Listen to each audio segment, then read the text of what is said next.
Alright, guys, so I haven't posted since 7 or 9 days now, and actually, I was, in fact, I still am experiencing hepatitis, and before that, I was suffering from dengue, and I had dengue, which actually probably converted into hepatitis, and I'm currently suffering from it. So basically, while now I'm experiencing hepatitis, uh, if you guys don't know, hepatitis stays for like 30 days or something, for full recovery. And dengue, like actually converted into hepatitis. And even though, if it, like, even if it, like, in a case, if it doesn't convert in hepatitis, it still like gets over pretty quickly.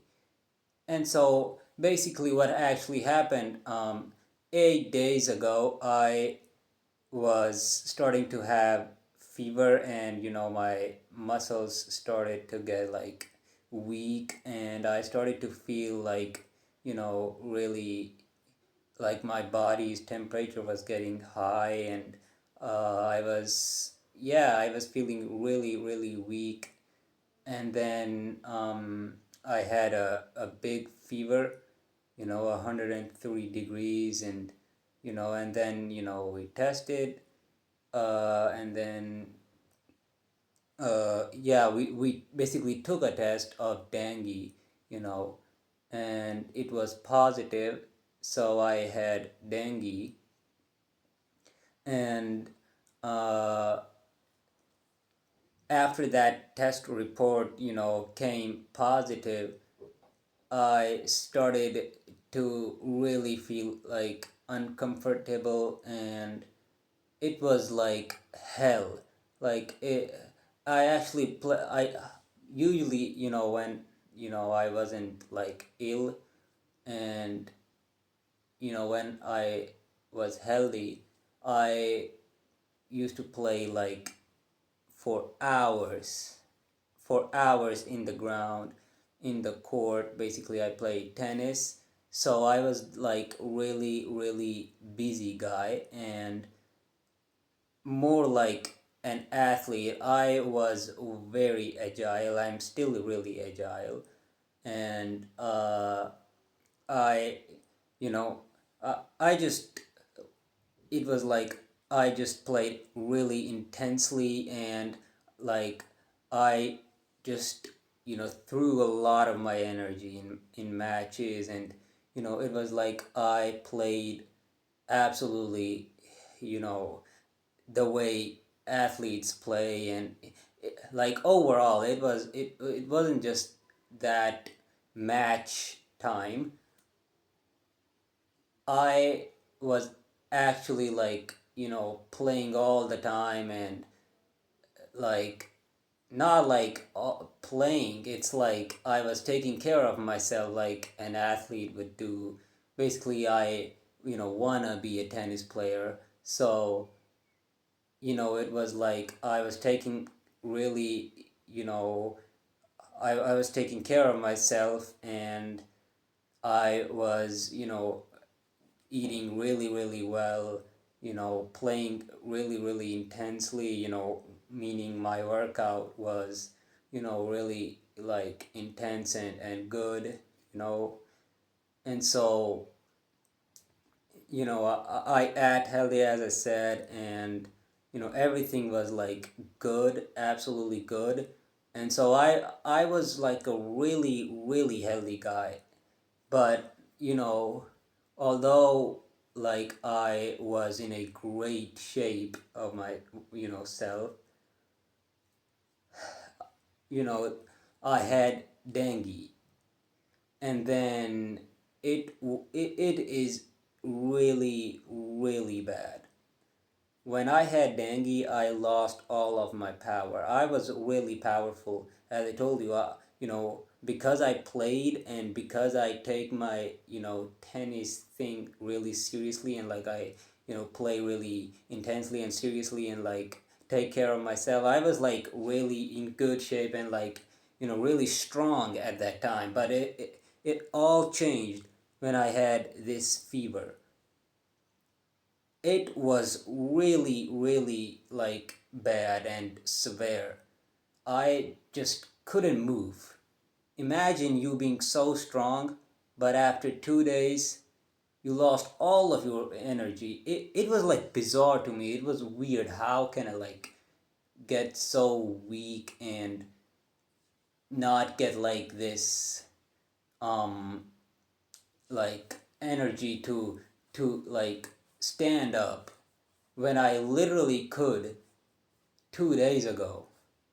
And so that was really, really harsh and bad. I just couldn't move. And then after a couple and three really hard days of me absolutely getting locked up, yeah, I just couldn't move. It was so severe.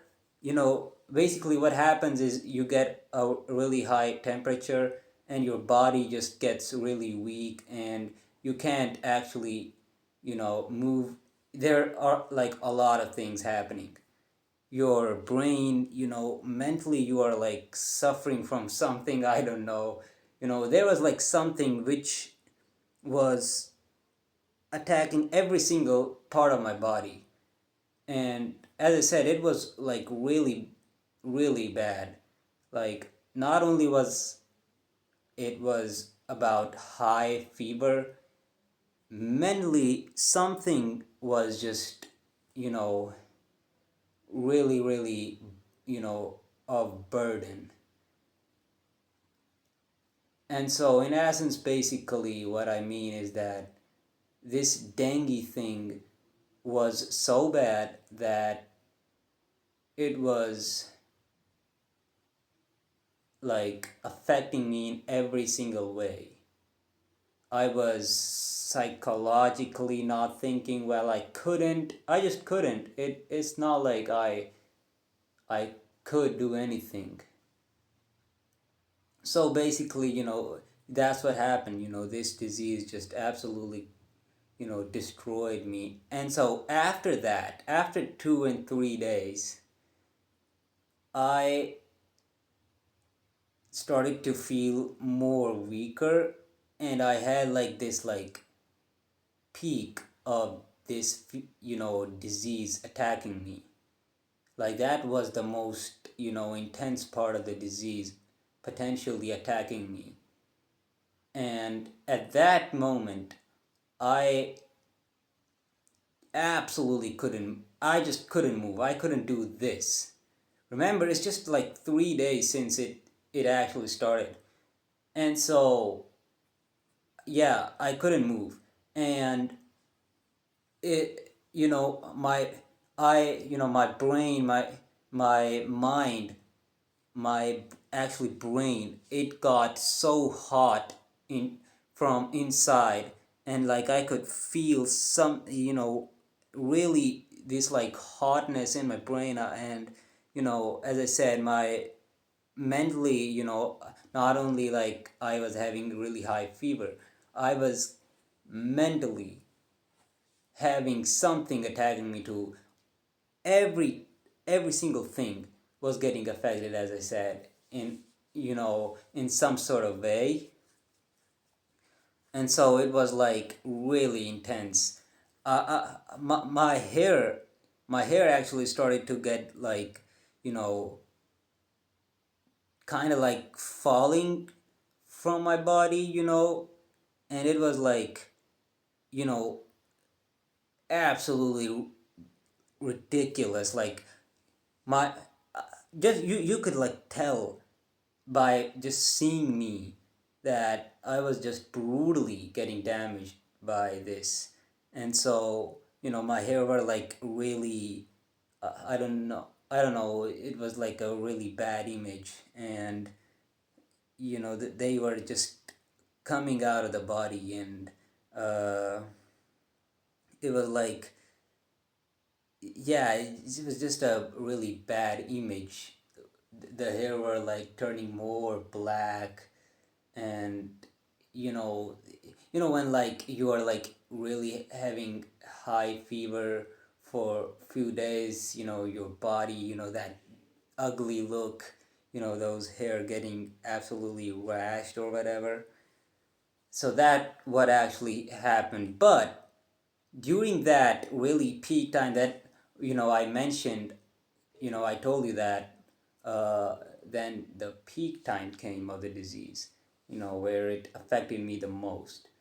So what actually happened during that was, I started to feel really, really affected by this.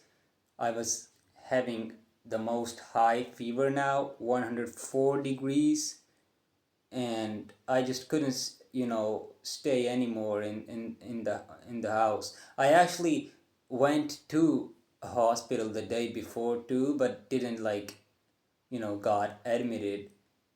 But this time, I went to the hospital, and they actually, you know, uh, did certain things like, injections and drip. So basically, I got to have a drip basically attached to my body, and of course, because in order to, you know, because when you get like really this like high fevers, your body starts to lose like blood and water, and so drips are really like crucial and important. And so I took a drip, and I don't know, something happened at that time, like that was the most intense part of this whole fever. Like something really attacked me, and I started to shake, and it wasn't in my control. I was just shaking as my father was standing right in front of me, and everybody was there. I was just shaking like this, and I couldn't stop shaking. It was like it wasn't in my control. I even tried to like still myself, but I couldn't. And I was just shaking like this. I had drip still attached to me, but and then they had to like stop that. They had to take the drip off, and then they said, the doctor said that it's because you are having a really high fever right now. That's probably why it's happening. And I remember when I was shaking like this, I just not only I just couldn't like get control of my body, you know, I felt that I'm about to die, because you know I then like laid on the bed absolutely flat, and I because it was like, because the doctor was right. He was saying that it's because the temperature is really high, and they quickly tried a lot of things. They tried to cool the body down, like did certain things like put the water on my face, and those uh, like bandages or whatever, of water, attaching them on my forehead, and so that that cold water basically to try to cool the body down. And yeah, they tried a lot of things. They attached those tapes and whatever, and but I just couldn't get colder at that time, like. And basically, so what I felt, they were trying those things, and actually it worked out. eventually the fever got lower, and I started not like shaking now, like the shaking was over. But during that, actually felt that I just can't fight anymore against this. It was really painful, actually, really painful in many ways. And I was laying straight, and I could just feel this sense that it's just too painful. It's just too bad that I just can't control, and that I'm just about to die. But thank God that I, you know, eventually the fever and everything got settled, and for a time, for an hour or so, just for a little bit. And but then after that, I didn't had such high intensity of that. And then, as I said, after a couple more days, it turned into hepatitis. And so, but yeah, that's what I experienced. I actually couldn't do anything, and it was really, really bad. That fever was really intense, and I actually felt like I just am about to die.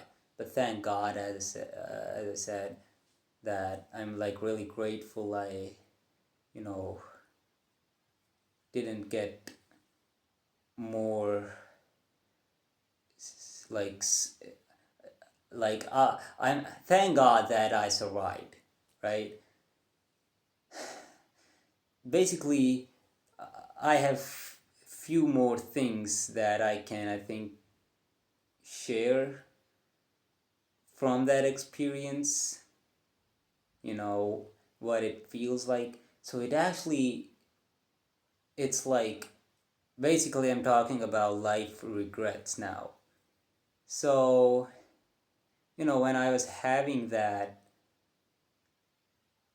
the thoughts that came to my mind were like, if I die,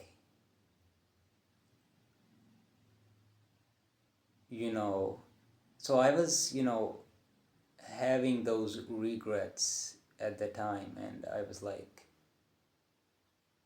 you know, uh, I have regrets like, I wasn't really in good terms with my parents, and because of certain reasons, because of a lot of reasons, because of mainly misunderstanding, and there is like a lot behind that.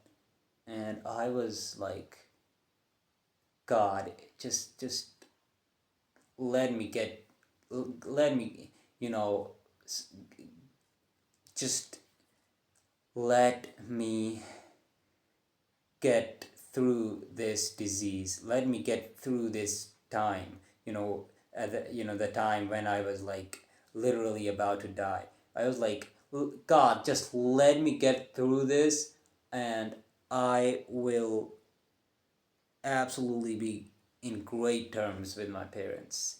And there were a lot of other regrets too, coming in my mind. So the point I really want to make here is that we don't we, look, in my case, it all happened within 1 or 2 days, and I didn't expect that it to go that severe. I didn't expect to experience a close to death moment. So the point here is that you never know when you can die. Everybody who dies doesn't really know he would die in that moment. The point is that we never know when the tough time can come, like that. This type of tough time, we never really know. You know, I was this healthy guy who just out of nowhere got into this, you know, trouble, got into close to death, you know. And so the point is that since we never really know what can happen at any time, why don't we do things that we know that we have to do? The regrets I'm talking about. Why don't we? Why are we wasting time and are like bad to our own selves by not doing those things? It can be any. It can be any. Why are we not doing those things? Why we are, you know, because these are regrets. Okay, I just can't can't imagine somebody who, I survived. There are many who die. Of course, I will die too one day. So those who do die, the last moments, before they die, are like, I should have done that, and it was really easy. Why didn't I do that? Why I was so like childish, not doing this, not like making it happen. It can be of any type of thing, It can be of, you doing something really bad to someone who was actually caring, you know, who actually cared about you. It can be any type. The regret can be of any type. And so the point here is, do what you think you are really like doing wrong in the present, and you are like really uh like sluggish. The things that you like think that you are actually doing wrong and you should not do them, and and many other things, fix these problems now, bro. Fix these problems. It's not really that hard either. And so why then? So I think that's the type of like a message that I like would love to spread, because that's like my experience, and I really wanted to share that out. It's like a huge story. This video can be, stretched to an hour length, but I guess it's long already, so I will just, wrap it up now. So yeah, don't don't do wrong things. If you're doing, those like which, you are lazy, or like you don't care about them, bro. Don't be lazy, because I just don't want anybody to have a feeling of regret for that thing right before they are about to die. With that being said, this video wraps up here. I know the quality wasn't really great, and I was like just really informal.